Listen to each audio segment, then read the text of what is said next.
Ok, maintenant les calculs. Alors les calculs, c'est la partie la plus chiante en GEIE. Et il n'y a pas de moyen mémotechnique, il n'y a pas de technique, on ne peut pas passer à côté. C'est vraiment, il faut les connaître. Et alors pour ça, il y en a 4. Donc ces 4 calculs, les deux plus compliqués, les plus chiants, c'est les calculs de l'assurance. Donc l'assurance, elle se calcule de 2 manières différentes. Donc on va avoir en fonction, on va diviser le tableau en I. On va avoir l'assurance calculée en fonction des I, donc en fonction de CIP ou de CIF. Donc en fonction des I.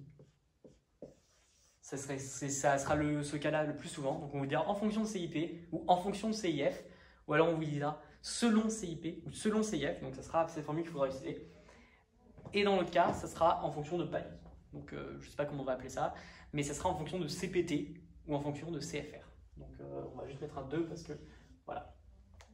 Alors je vais commencer par celle-là parce que c'est celle-là qu'on retrouvera le plus souvent.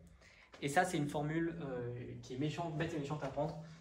Mais voilà, ça sera CIP ou CIF. Donc pour l'exemple, on va mettre CIF. Okay. C'est égal à, il faut bien la connaître celle-là comme formule. Alors ça sera, si on met CIF, donc ça veut dire que au-dessus, ça sera CFR. Donc le CFR, vous l'aurez calculé avant. Et en dessous, vous aurez 1 moins le taux, okay, fois 1,1. Donc ce 1,1, il peut changer. Parce qu'on vous dira toujours, calculer CIF en fonction de CFR à taux 10%. Donc là, c'est ce que ça veut dire. Ou à taux 20%. Donc il faudra mettre 1,2.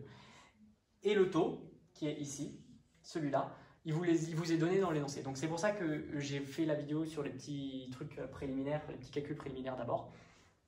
Parce que le taux, on va vous le donner en pourcentage, 5%, 0,2%. Et il faut toujours être capable de ne pas se tromper et de ne pas faire d'erreur bête. Et voilà. Et une fois que vous avez ça, ben vous remplacez CFR, vous remplacez taux, et vous avez votre résultat, CIF, et vous pouvez passer à la suite. Maintenant, pour le calculer, parce qu'on vous demande de calculer sur la base de CPT ou de CFR. Ok, donc voilà, on va passer d'un autre côté complètement, et on va passer par l'assurance. Ok. Et alors l'assurance, on vous dira toujours, c'est tant de pourcents de CFR ou de CPT, en fonction de ce que vous avez calculé, si c'est en maritime ou non, augmenté de 10%. Donc dans ce cas-là, ou de 10% ou de 20%. Donc dans ce cas-là, ce que vous allez faire, c'est que votre assurance, du coup, ça va être votre taux.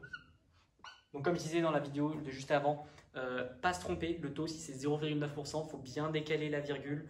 Il faut vraiment éviter de faire des erreurs bêtes à cet endroit-là parce que c'est là que tout le monde va se planter. Donc posez-le au brouillon et calculez bien votre taux. Et du coup, on va avoir tant de pourcents facteur, donc fois CFR ou CPT, ce que vous avez calculé juste avant, augmenté de 10% ou augmenté de 20%, ça sera donné dans l'énoncé. Donc augmenté, c'est un fois pour que ça augmente, de 10%, donc ça sera 1,1, de 20%, 1,2, de 30%, 1,3. Et voilà. Du coup, ça, c'est nos 2 premiers calculs d'assurance. Ils sont dans la description, il y a une petite fiche pour bien les apprendre, ils sont bien mieux écrits. Je vous invite à les télécharger si ça peut vous aider. Il faut vraiment les apprendre, il n'y a pas de moyen, vous les collez dans votre douche et tous les jours vous les revoyez. Et puis voilà. Et maintenant, les 2 autres calculs, ça sera les calculs de le BAF et le CAF. Et voilà, je me trompe toujours, je dis là, mais là je ne me suis pas trompé. C'est bien dans cet ordre-là parce que B vient avancer, donc ça sera BAF, CAF. Bien faire cette ordre-là, bien penser. BAF, CAF, parce que si vous les calculez dans l'autre sens, donc CAF, BAF, votre calcul sera faux. Donc voilà, on se souvient des lettres de l'alphabet, le B vient avant le C, donc ça sera BAF, puis CAF. Et alors là, pour ça, c'est très simple à calculer. Moi, perso, je vais prendre l'énoncé que ma prof nous a donné, qui disait BAF actuellement en vigueur, 9 USD par unité payante. Donc dans ce cas-là, 9 USD par unité payante. Pour le calcul des unités payantes, je vous réfère à l'autre vidéo qui était juste avant.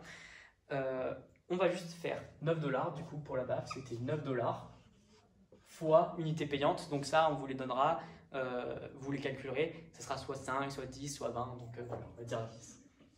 Hop, et ça nous donne 90 qu'on va ajouter au prix de notre transport. Parce que là, ça s'ajoute au prix du transport.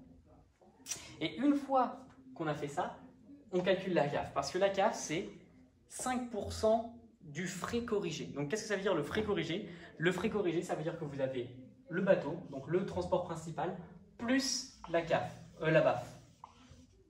Ok, c'est là qu'il ne faut pas se tromper, vous voyez. C'est transport plus BAF parce que le B vient avant, donc vous faites ça. Vous avez 90 plus, on va dire que le prix du bateau est à 100.